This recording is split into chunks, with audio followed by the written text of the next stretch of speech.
Alors, vidéo pour réviser la préparation des solutions aqueuses et les molécules organiques. On va d'abord commencer par la préparation des solutions aqueuses. Donc déjà, une solution aqueuse nécessite un soluté. Un soluté, c'est le produit qui est sous la forme solide. Et un solvant. Ici, si on veut une solution aqueuse, le solvant sera forcément de l'eau. Et le soluté plus le solvant donne la solution. Alors, comment faire d'abord dans un premier temps pour préparer une solution? D'abord par dissolution. Alors, on va peser à l'aide d'une coupelle et d'une spatule la masse désirée de soluté sur une balance électronique. Une fois la masse effectuée, on va verser le contenu de la coupelle à l'aide d'un entonnoir dans une fiole jaugée, dont le volume sera précisé pour faire la solution. Une fois le volume de soluté versé, on pense à bien rincer la coupelle, à bien rincer l'entonnoir, de manière à ce que tout le soluté aille bien à l'intérieur de la fiole jaugée. Puis ensuite, on complète avec de l'eau distillée jusqu'aux 2/3. On ferme la fiole jaugée pour bien agiter et bien faire dissoudre tout le soluté. Et ensuite, il ne reste plus qu'à compléter avec de l'eau distillée jusqu'au trait de jauge. Et on pense à agiter et notre solution est prête. Du coup, comment maintenant connaître la masse à peser de soluté pour préparer la solution avec une bonne concentration? Je prends l'exemple du glucose. On voudrait une solution de glucose à 4,10 - 1 mol par litre et on voudrait fabriquer une solution de 200 millilitres. Et donc la question c'est quelle va être la masse à peser. Pour savoir la masse à peser, il faut d'abord connaître la quantité de matière. La quantité de matière, on va la connaître grâce à la formule de la concentration molaire qui nous dit que le nombre de moles divisé par le volume de solution nous donne la concentration molaire. Donc si on cherche petit n, eh bien, on va transformer la formule n égale C fois V. Donc la concentration est donnée, le volume est donné, sauf que le volume est donné en millilitres. Et la concentration est en mol par litre. Donc, bien mettre le volume en litres en multipliant par 10 puissance moins 3. Ce qui nous donne un nombre de moles à l'intérieur de cette solution qui vaudra 8,10 - 2 mols. Maintenant, on connaît le nombre de moles, mais on souhaite connaître la masse à peser de soluté. Donc on sait qu'un soluté c'est un solide, donc le solide c'est petit m sur grand M pour connaître le nombre de moles. Et donc grâce à cette formule on va pouvoir en déduire la masse à peser, donc petit m égale petit n fois grand M. Le nombre de moles étant de 8,10 - 2, la masse molaire étant toujours donnée, la masse molaire du soluté, qui vaudra 180 grammes par mol. Donc on multiplie le nombre de moles par la masse molaire et on en déduit la masse à peser. Donc pour résumer, pour connaître la masse à peser lors d'une dissolution, on sait que la masse c'est le petit n fois grand M et petit n c'est C fois V. Donc si on réunit les deux, ça nous fait que la masse à peser c'est égal à la concentration multipliée par le volume et multipliée par la masse molaire. Ça nous donnera directement la masse en grammes. Deuxième méthode, c'est la méthode par dilution. Alors cette fois-ci, on dispose d'une solution mère qui a une concentration C0 assez concentrée et on voudrait fabriquer une solution phi de concentration C1, donc moins concentrée, plus diluée. Et on voudra en fabriquer une solution phi dans un volume qu'on appellera V1. Alors pour cela, on a besoin d'un bécher, on a besoin d'une pipette jaugée et d'une propipette. On verse un petit peu de la solution mère dans le bécher. On prélève avec la pipette le volume désiré de solution mère qu'on appellera donc V0. Et une fois le volume prélevé, ce volume prélevé, on l'injecte dans la fiole jaugée qui va contenir la fameuse solution phi. Donc cette fiole jaugée aura un volume V1. Une fois le volume de solution mère dans la fiole jaugée, on complète avec de l'eau distillée jusqu'aux 2/3. On agite et on complète enfin jusqu'au trait de jauge, jusqu'à ce que la base du ménisque soit pile au niveau du trait de jauge. La question maintenant, c'est quel volume de solution mère il va falloir prélever. Pour cela, on sait qu'au cours d'une dilution, il y a conservation de la quantité de matière. Alors deux choses, solution mère d'un côté, solution phi de l'autre. La solution mère elle a une concentration C0 et on voudrait chercher le volume V0. La solution phi elle aura une concentration C1 et un volume V1. On sait que le nombre de moles c'est égal à C0 fois V0 et pour la solution phi, le nombre de moles sera C1 fois V1. Et comme il y a conservation du nombre de moles, on pourra dire que C0V0 égale C1 fois V1. Et comme on cherche V0, le C0 passe à droite, donc on aura donc V0 égale C1 fois V1 sur C0. On peut dans ce cas, par exemple, laisser le volume V1 en millilitres, puisqu'on divise une concentration en mol par litre par une concentration en mol par litre. Donc, du coup, le volume V0 obtenu sera directement donné en millilitres. Deuxième partie, la partie molécule organique. Alors, comme vous voyez ici, vous avez une molécule de dessinée. Alors, cette molécule, on peut dire qu'elle est organique. Pourquoi? Parce qu'elle contient des atomes de carbone. Si elle n'en contient pas, elle est inorganique. Cette molécule de carbone, cette molécule organique, pardon, est constituée d'atomes de carbone. On voit que l'atome de carbone est lié à 4 atomes. On dit qu'il est tétravalent. L'hydrogène n'est lié qu'au carbone, donc il est monovalent. Et on voit aussi que l'oxygène, qui est dans cette molécule, a 2 liaisons. Il est bivalent. Et l'azote a 3 liaisons. Il est trivalent. Ce que je peux dire aussi, c'est que dans cette molécule, la chaîne carbonée, c'est les atomes de carbone qui sont liés entre eux. C'est ça la chaîne carbonée. Ben, je peux dire que cette chaîne carbonée, dans ce cas-là, elle sera donc de nature linéaire.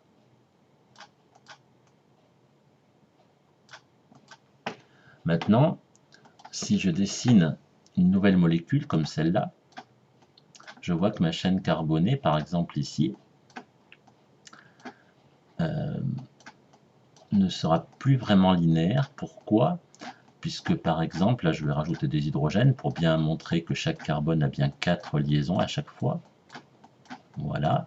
Et bien, par exemple, cette molécule, je m'aperçois qu'elle a plusieurs chaînes carbonées. Et donc, voilà, je complète chaque carbone avec tous les hydrogènes nécessaires. Voilà, donc je précise que ça se rappellera des formules développées. Et donc, je m'aperçois que cette molécule, elle a plusieurs chaînes carbonées. Elle en a une qui est beaucoup plus longue que les autres. C'est celle-là. C'est ce qu'on appellera la chaîne principale. La chaîne carbonée principale.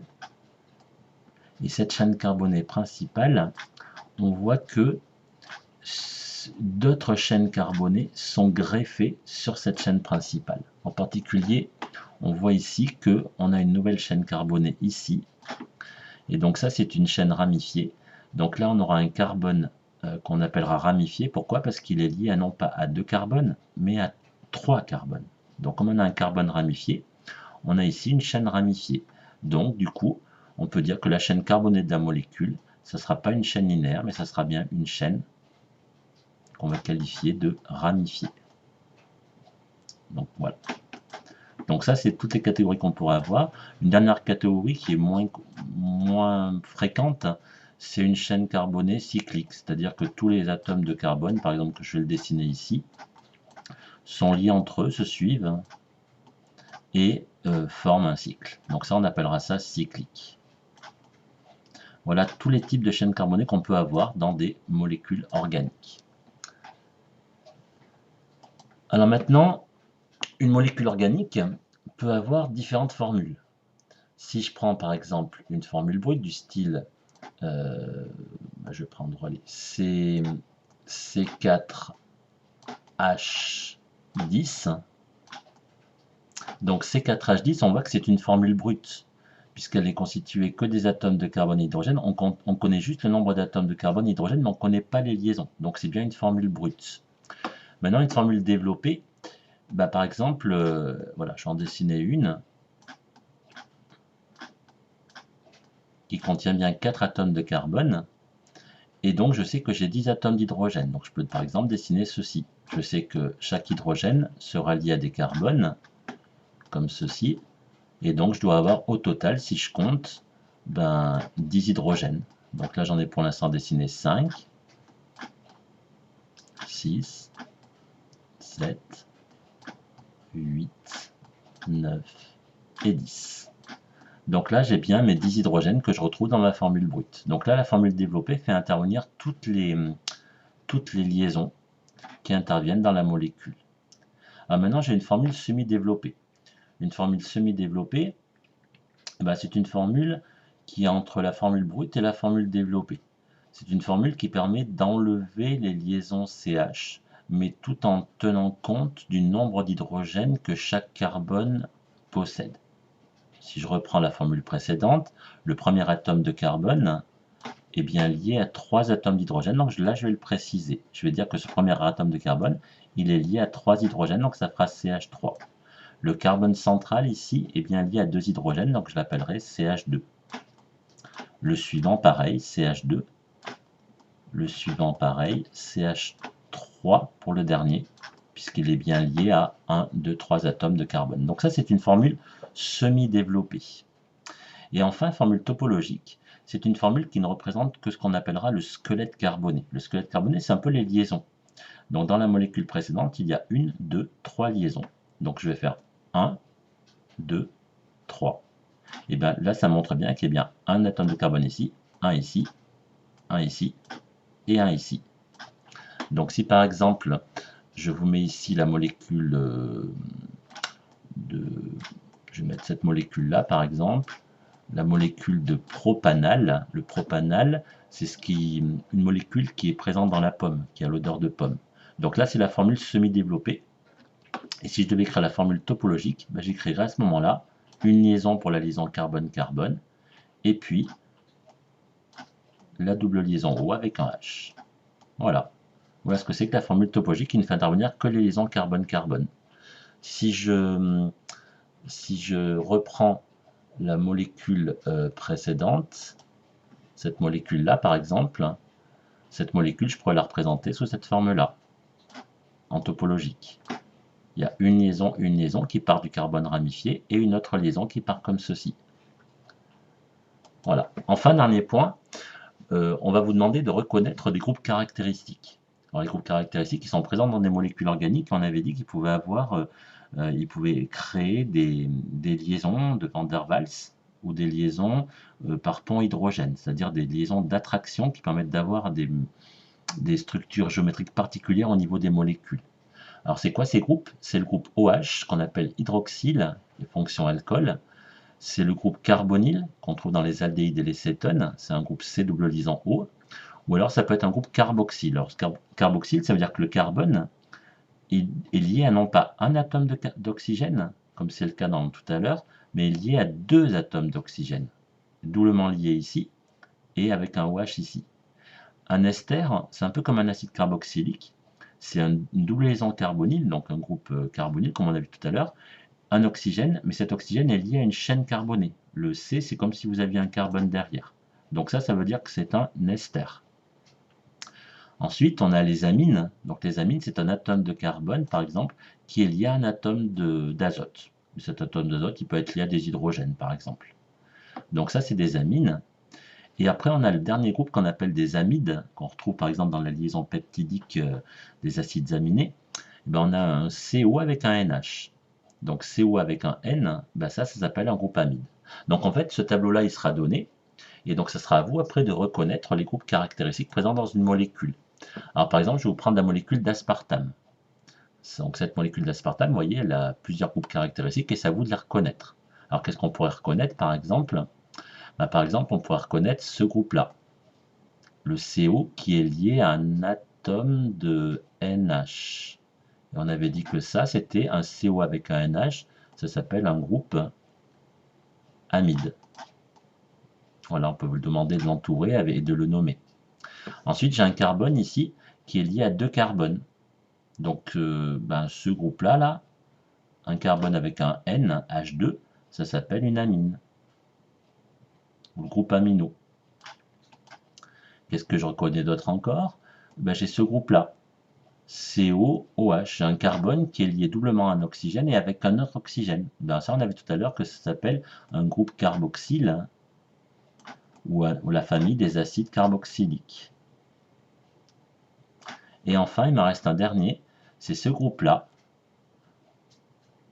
c'est ce double liaison OO, on aurait pu dire que c'est un peu la même chose que là, sauf qu'à côté de l'oxygène qui est tout seul, là, il y a un H pour l'acide. Alors que là, l'oxygène, il est non plus lié à un H, mais à un carbone. Donc comme il y a un carbone, on a dit que c'était un ester. Voilà, donc ça veut dire qu'au sein de cette molécule, on peut reconnaître différents groupes caractéristiques. Voilà ce que ça va donner. L'acide carboxylique, le groupe carboxyle, amine, groupe amino, l'amide 2, un groupe amide, et enfin le groupe ester que l'on retrouve ici. Donc voilà tout ce qu'on peut vous demander sur des molécules organiques. Voilà la fin de la capsule de révision.